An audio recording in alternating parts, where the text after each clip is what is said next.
Next, we want to talk about optimizing your content for search and discoverability.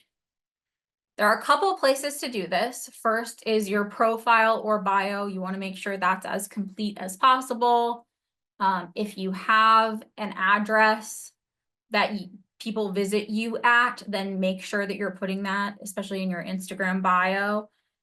If you don't have an address that people visit you at, like say you're a service business, like a plumber or something, and you go to people, then at least put your service area there. I can't tell you how many times I've seen a business on Instagram and been intrigued by them and gone to their profile and then had a heck of a time trying to figure out where they were even located.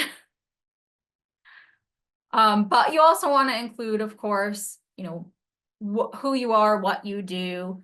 And in the case of like Facebook or LinkedIn, fill in as much of the profile as you possibly can. So on Facebook, they allow you to put milestones. They allow you to put when you open. The more information you can fill out in that profile, the better you are going to be positioned to be found in search. Then you have your post copy itself, so the caption.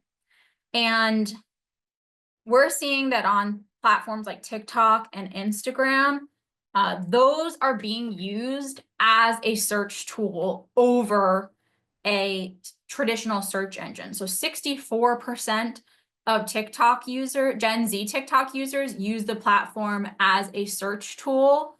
A quarter of US adults prefer to use social media as their primary source of online search. So they might go to TikTok or Instagram and look for meal ideas or recipe ideas. They might go and look for outfit inspiration or even, how to change a faucet. And making sure that you're researching the types of things that your customers might be searching for and including those phrases in your post captions is extra important. So making sure that your captions aren't just like tongue-in-cheek and playful. They can be, but after or alongside that, you want to include some real, meaty information. They can be longer captions to help you get found in search on social media.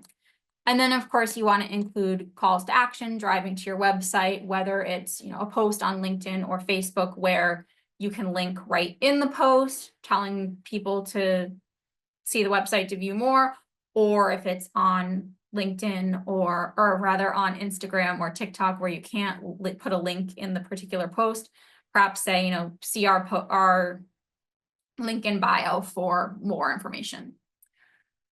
And the interesting thing that comes up here is hashtags. It used to be you wanted to get like 30 hashtags. Then it was down to 11 hashtags per post. And now they really recommend like 3 to 5 hashtags per post, making sure that they're relevant to the post copy. But the captions themselves, the words that are in the post copy are more important than hashtags for search and discoverability.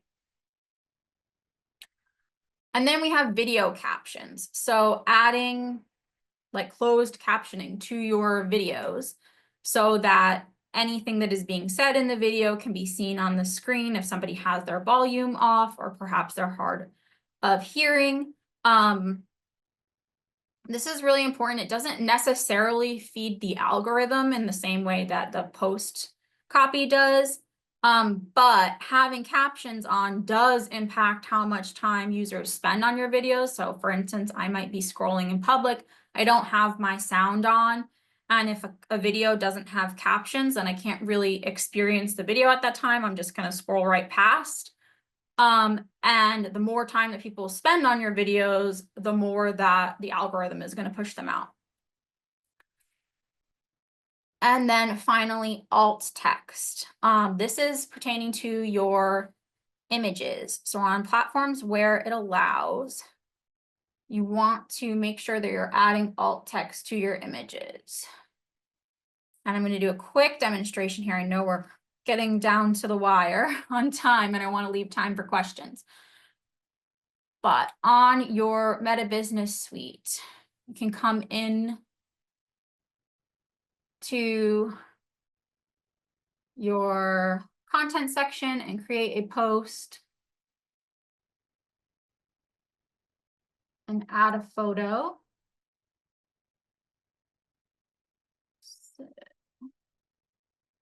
Say I want to share that same image that I added to the slide that we saw a few minutes ago.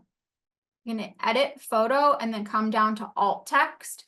And here you want to use text that describes what is in your photo. In this case, that'll be pretty easy because I would just use the text that's on the image, but say it's an image, like an actual photo of people, you'd want to be describing, you know, what they look like, what they're wearing, the setting that they're in.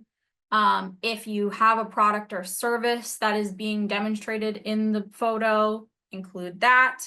That will not only help with search and discoverability, but also for people who are using screen readers to be able to access your content.